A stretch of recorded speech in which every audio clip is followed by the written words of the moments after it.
اعوذ باللہ من الشیطان الرجیم بسم اللہ الرحمن الرحیم الحمد للہ رب العالمین الصلاة والسلام علی سید المرسلین وعلی آلہ وصحبہ اجمعین اما بعد. محترم سامعین، السلام علیکم ورحمۃ اللہ وبرکاتہ. یہ جو درس جو ہے حقیقت انسان، اس موضوع پر یہ درس رہے گا. یعنی زمین کی ہر جاندار چیز میں دو حصہ رہتے ہیں، ایک اس کا جان ہے، دوسرا اس کا جسم ہے. مثال کے لیے ہم ایک مرغی کو کاٹے گا، اس میں سے ایک حصہ فوراً چلے جاتے ہیں. وہ کون سا حصہ ہے؟ اس کی جان ہے، اور وہ جسم کو ہم لوگ کھا لیتے ہیں. یہ دو حصہ ہر جاندار چیز کے اندر ہے، اسی طرح انسان کے اندر بھی موجود ہے. تو ابھی یہ جو چیز ہے، دو چیزیں، اس میں کے علاوہ یہ دونوں چیز کو سمجھنے کے لیے ہم کچھ سائنٹیفک ٹیسٹ آپ کا سامنے بتائے گا. یعنی یہ جان انسان میں کب سے شروع ہے کر کو سمجھنے کے لیے ہم انسان کی منی میں سے ایک سوئی سے نکال کے مائکروسکوپ میں دیکھے گا، آپ کو کیڑے جیسے سو نظر آئے گا. وہ کیڑے جیسے نظر آتے ہوئے اس کا جسم ہے، اس کے ساتھ ہر ایک کیڑا گھومتے پھرتے رہے گا، چلتے پھرتے رہے گا. تو وہ کیڑے میں ہر ایک میں جانے کر کو اس لیے معلوم ہو جاتا. یعنی وہ ہے جراثیم، یعنی عربی میں نطفہ کہا گیا ہے، انگریزی میں اس کو سپرم کہتے ہیں. ایک صحت مند انسان کے اندر ایک مرتبہ 25 لاکھ جراثیم رہے گا. ایک مرتبہ اس میں سے ایک جراثیم سے انسان بنتا ہے. یہ ہم کو سمجھ میں آنا. جیسے کہ یہ جراثیم جو ہے وہ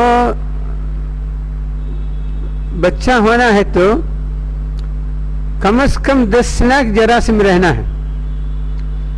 10 لاکھ سے کم جراثیم رہا تو اس کو بچہ نہیں ہوگا.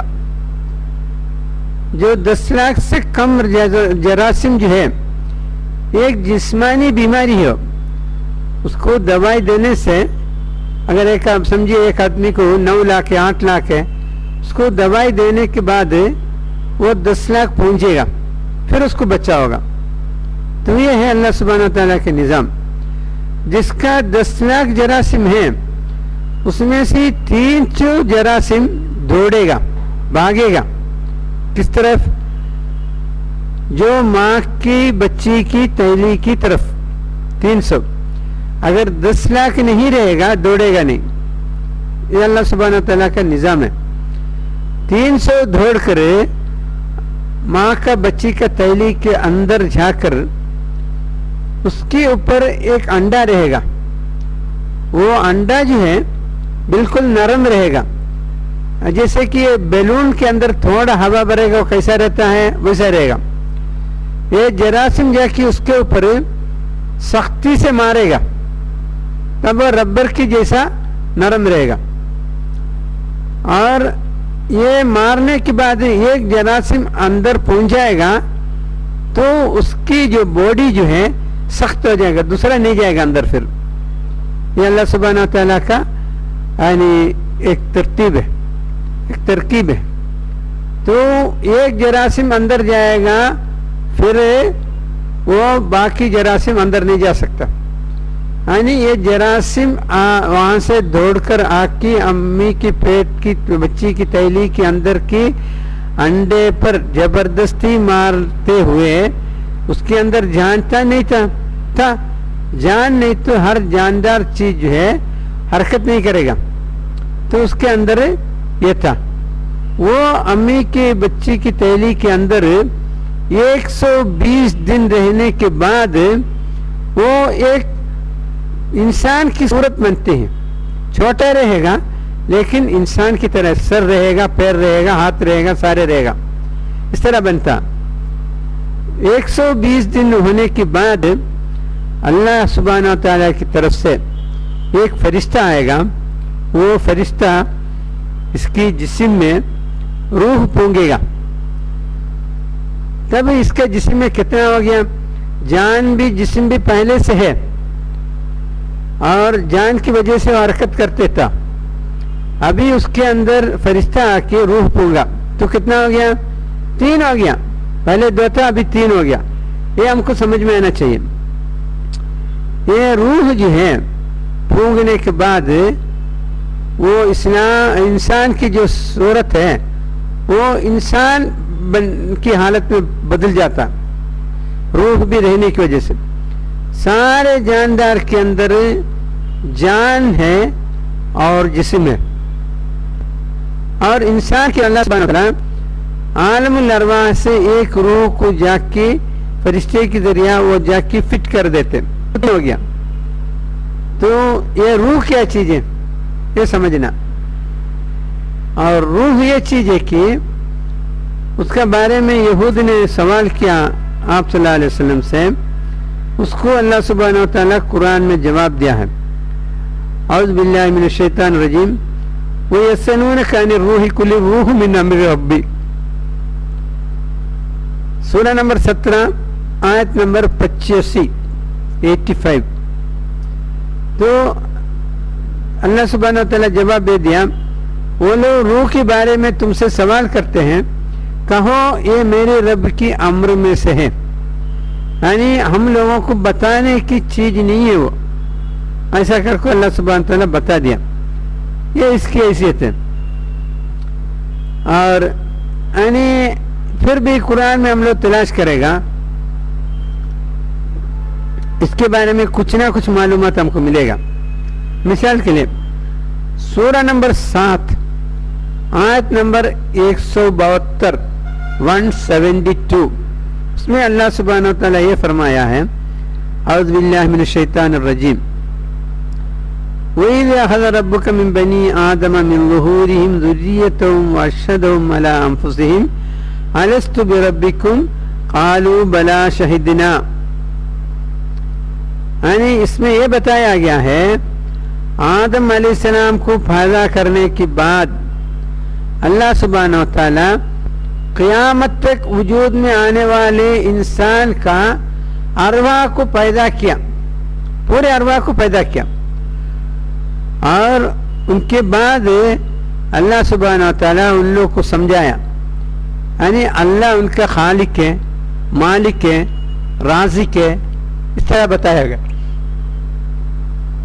اس کے بعد اللہ سبحانہ و تعالیٰ ان سے سوال کیا الستو بربکم, کیا ہم تم لوگوں کے رب نہیں ہیں؟ سارے ارواح مل کے جواب دیا قالوا بلا شہدنا, یقیناً ہم لوگ اس کا گواہ ہے. یعنی وہ لوگ اس کو گواہی دیا اللہ سبحانہ و تعالی ہمارا رب کر. اس کے بارے میں امام ابو حنیفہ اپنے فقہ الاکبر میں کہا ہے اس وقت سارے انسان مسلمان ہو گیا. سارے انسان اللہ کا وحدانیت کا اقرار کر دیا. یہ ہے.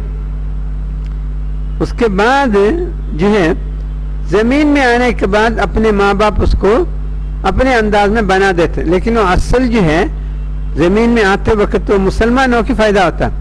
جیسے کہ حدیث میں آیا کل مولودی یولد علی الفطرہ, ہر انسان مسلمان ہو کر فائدہ ہوتا تھا. بعد میں ان کے ماں باپ ہندو یا بدھسٹ اور جین مت کے لوگوں میں وہ تبدیلی کر دیتے, لیکن پیدائش میں وہ لوگ مسلمان تھا. تو یہ اس سے ہم کو یہ بات معلوم. تو ابھی ہم کو یہ آیت میں 3 پوائنٹ ہمارے لیے ضروری ہیں. اللہ سبحانہ و تعالیٰ ان لوگوں کو سمجھایا تم کو میں نے پیدا کیا, سارے انسان میرا ہے, میں تم لوگ کا مالک ہے, اور تم لوگ زمین میں جانے کے بعد میرا ہی عبادت کرنا ہے اور کسی کا عبادت نہیں کرنا, یہ سارا سمجھایا. تو سمجھنے کی جو صلاحیت جو ہے یہ روح کے اندر ہے, اس لیے صرف جسم وغیرہ کچھ نہیں, وہ روح کو ہی اللہ سبحانہ و تعالیٰ سمجھایا تو سب لوگ سمجھ لیا ہے. یہ بات ہم کو معلوم ہونا چاہیے, یعنی روح کے اندر سمجھنے کی صلاحیت ہے, دوسرا کسی کے اندر یہ صلاحیت نہیں ہے. اس لیے جو ہے اللہ سبحانہ و تعالیٰ اس کو سمجھایا. اور دوسرا کی چیز کیا ہے, وہ لوگ سمجھ لیا, نہیں سمجھا ایسی بات نہیں ہے, سمجھ لیا ہے, اور وہ لوگ اقرار بھی کیا. تو ابھی میرا سوال کیا ہے, سمجھنے کی صلاحیت جان میں ہے یا جسم میں ہے, روح میں ہے, کس میں ہے, آپ لوگ بتائیے برابر. یعنی سمجھنے کی صلاحیت روح میں ہے, کیونکہ عالم الارواح میں صرف اللہ سبحانہ تعالیٰ ارواح کو پیدا کیا اور ان کو سمجھایا گیا اور ان سے سوال کیا گیا اور وہ جواب دیا گیا. تو اس سے معلوم ہوگا کہ سمجھنے کی صلاحیت ہمارے جسم اور جان کو نہیں ہے, روح کو ہے. یہ بات ہم کو سمجھ میں آنا چاہیے.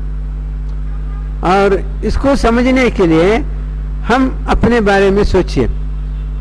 ایک جسم رستے میں پڑا ہے, آپ کے سوال خیال میں, آپ کے خیالات میں سوال آیا, کیا سوال آیا, یہ زندہ ہے مردہ ہے؟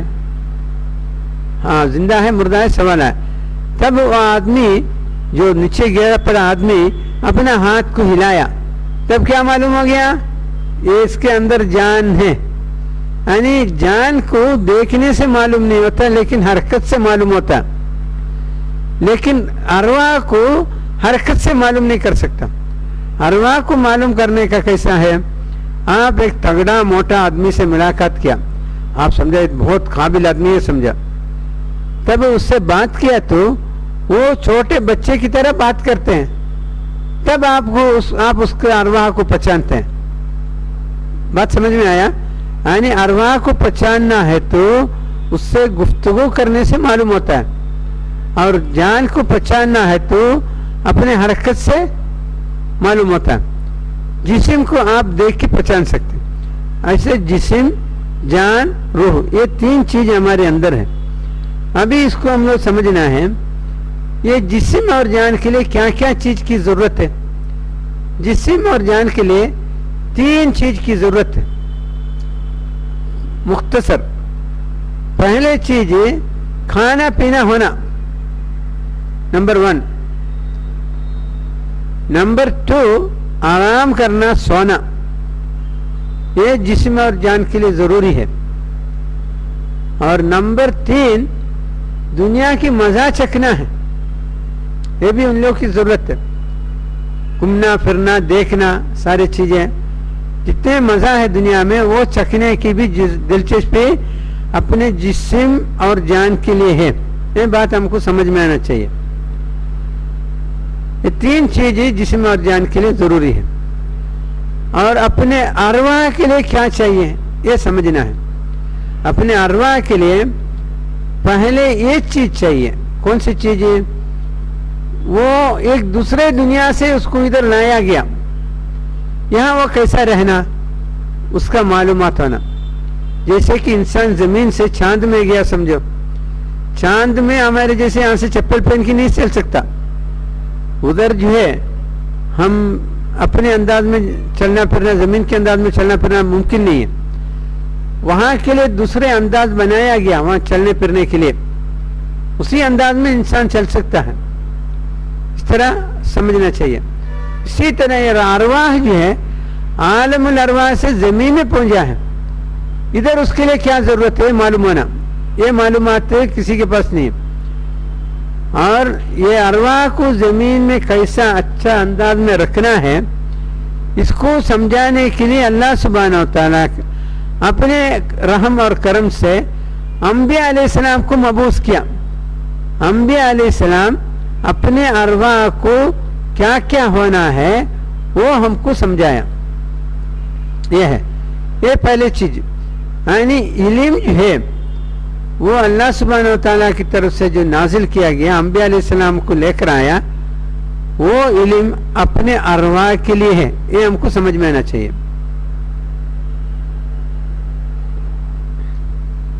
اور دوسرا چیز ارواح کے لیے کیا چاہیے؟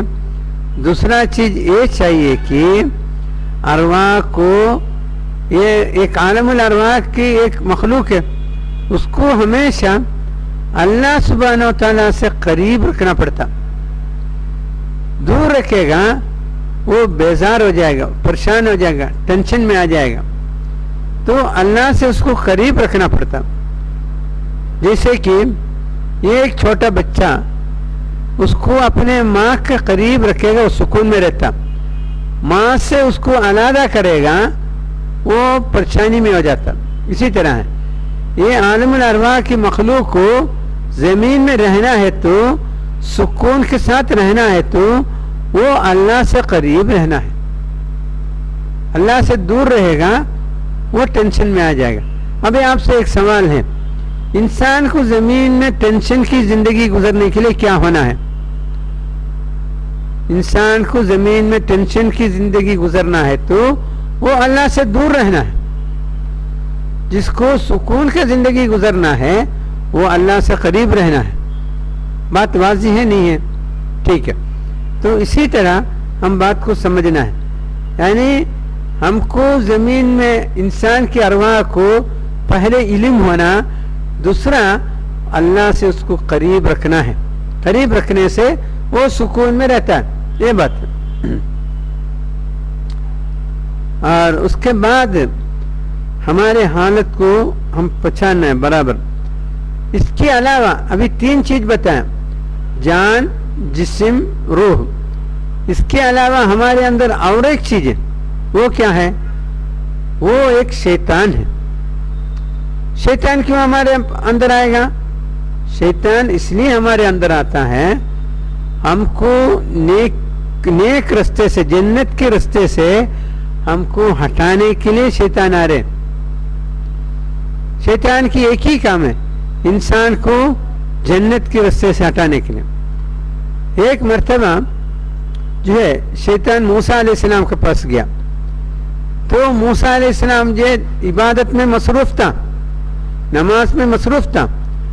تب موسیٰ علیہ السلام کا بازو میں ایک فرشتہ ہے. شیطان آیا تو پوچھا, تم کیوں آیا موسیٰ علیہ السلام کے پاس؟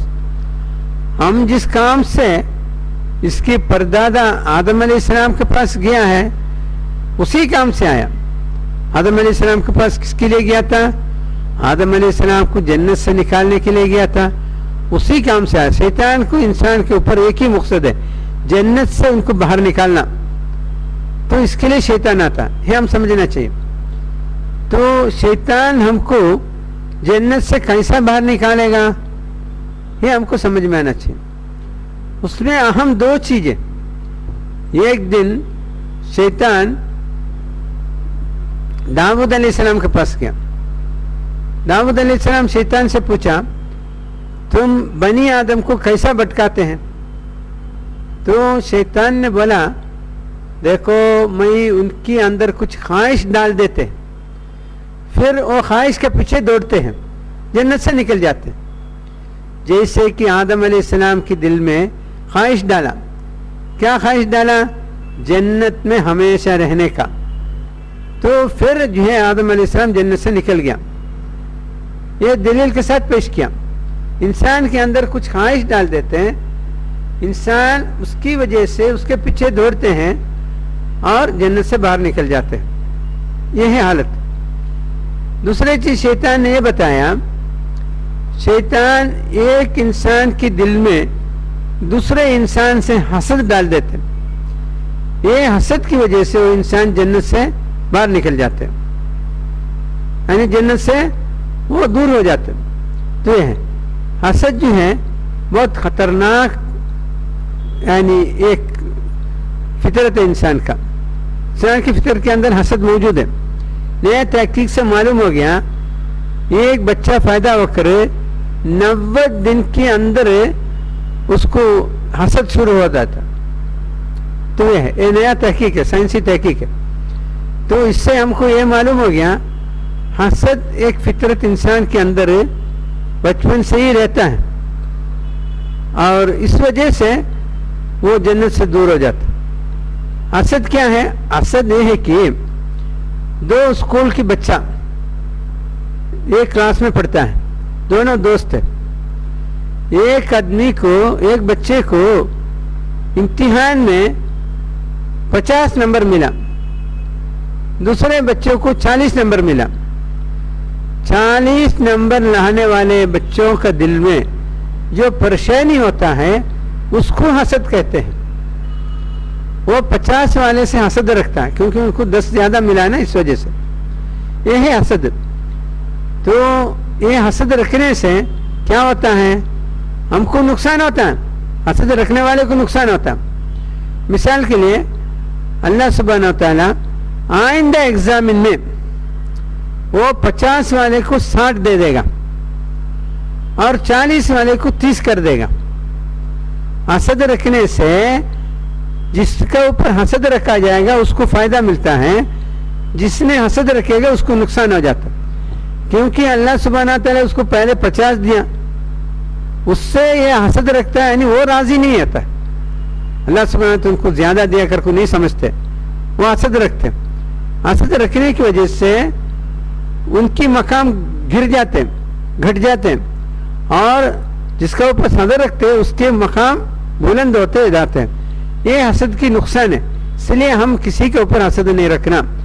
حسد کے بارے میں آپ صلی اللہ علیہ وسلم نے فرمایا حسد نیکی کو کھا جاتے ہیں جیسے انگار لکڑی کو کھانے کی طرح.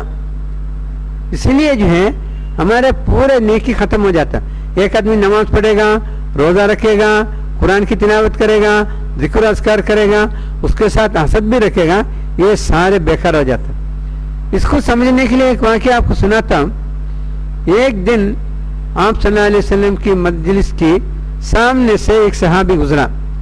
آپ صلی اللہ علیہ وسلم فرمایا دیکھو ایک جنتی جا رہے, جنتی جا رہے ہیں کر کو بولنے کے ساتھ عبداللہ بن عمر اس کے پیچھے پڑا. یہ جنتی کیسے بن رہے؟ تو یہ سمجھنے کے لیے جا کے ان سے پوچھا تم کیا کیا کر رہے ہیں عبادت؟ وہ بولا میں صرف 5 وقت کی نماز پڑھ رہا ہوں. اور کیا کر رہے؟ کچھ بھی نہیں کر رہے. کچھ بھی نہیں کر رہے؟ ہاں رمضان میں روزہ بھی رکھتا ہوں. اور کیا کر رہے؟ کچھ بھی نہیں کر رہے. پھر تمہارے اندر کیا خوبی ہے؟ وہ بولا ہمارے اندر ایک ہی خوبی ہے, ہم کسی سے حسد نہیں رکھتا ہے. تو یہ حسد نہ رکھنے کی وجہ سے اس کا عبادت محفوظ ہے, اس وجہ سے وہ جنت جائے گا. اگر حسد رکھے گا اس کی عبادت بالکل خالی ہو جائے گا, وہ جنت نہیں جا سکتا. اس لیے آپ صلی اللہ علیہ وسلم نے اس طرح فرمایا ایک جنتی جا رہے ہیں. تو یہ ہے یعنی حسد اپنے دل سے ہم پورا نکالنا, یہ شیطان کی طرف سے اس کو ابارتے ہیں, یہ ہم سمجھنا چاہیے. اللہ سبحانہ تعالیٰ سے دعا ہے کہ ہمارے دل سے یعنی غلط خواہشات کو بھی اور شیطان کی دوسرے مکاری جو حسد سے بھی اللہ سبحانہ تعالیٰ ہمارے دل کو پاک کرے. یہ دائی کے لیے ضروری چیز ہے. تو اس طرح جو ہے انسان کے اندر شیطان کام کر رہے ہیں. ابھی ہمارے اندر شیطان ہے بولا نا, شیطان کیسا کام کر رہے ہیں وہ آپ کو بتانا. مثال کے لیے اپنے خیالات, ابھی آپ کو دعوتی کام کرنا ہے, تو آپ لوگ ابھی ایک فیصلہ کرنا ہے, آج سے میں تہجد کی نماز کی اہتمام کروں گا, اس کا کوشش شروع کروں گا. کیا سب لوگ راضی ہیں؟ ہاں ٹھیک ہے. یعنی آج سے تہجد کی اہتمام کرنے کے لیے جو آپ راضی ہو جائے گا نا, آپ جا کے رات کو 4 بجے ٹائم بیس رکھے گا. 4:30 بجے اذان ہے تو آدھا گھنٹہ پہلے اٹھنے کے لیے 4 بجے ٹائم بیس رکھے گا. 4 بجے ٹائم بیس جب بجے گا تو آپ ٹائم بیس کے اوپر دیکھے گا 4 بجے, تو آپ کے خیالات کے اندر دوسرا نیا ایک خیال آئے گا. کیا خیال آئے گا؟ ابھی 4 بجے ہے نا. ہاں تو یہ کس کی طرف سے یہ جو سجیشن, یہ جو تجویز کس کی طرف سے آ رہے ہیں؟ وہ شیطان کی طرف سے. یہ سمجھنا ہے دائی, شیطان کی طرف سے جو تجویز آئے گا اپنے فیصلے کے خلاف. ہمارا فیصلہ کیا تھا؟ 4 بجے اٹھنے کا. یہ آپ کے روح کی فیصلہ ہے. شیطان آ کے آپ کو ترجیح دے رہے ہیں، ابھی 4 بجے ہیں، فجر کے لیے بہت ٹائم ہے، تو آپ اور بھی آرام کرنے کے لیے آپ کو پش کر رہے ہیں، تب آپ کیا کرنا؟ شیطان آپ کے اوپر وسوسہ ڈالتا ہے، تو آپ کیا کرنا؟ آپ جو ہے اعوذ باللہ من الشیطان الرجیم پڑھنا، یا تو اعوذ باللہ السمیع العلیم من الشیطان الرجیم پڑھنا. یہ پڑھنے سے شیطان دور ہو جاتا ہے، شیطان دور ہو جاتا. پھر آپ ٹائم بیس پر دیکھتے، ہاں ٹائم بیس پر دیکھے گا تو 4 بجے بھی شیطان دور ہو گیا. تو پھر آپ کے دل میں ایک خیال آتا ہے، دماغ میں خیال آتا ہے 4:15 بجے اٹھے گا. یہ خیال کیسا آئے گا؟ یہ خیال اس لیے آئے گا، آپ کی جسم آرام کرنا پسند کرتے ہیں اور آپ کی جان آرام کرنا پسند کرتے ہیں، تو ان لوگ چاہتے ہیں کہ تھوڑا اور آرام کرے. یہ سجیشن ان لوگ کی طرف سے اپنے جسم اور جان کی طرف سے آگے بڑھا رہے. آپ کیا کرے گا؟ آپ کا فیصلے پر عمل کرے گا یا آپ کا اپنے جسم کی خواہشات کو اوپر عمل کرے گا؟ آپ کا فیصلے پر عمل کرنے والا دائی بنے گا.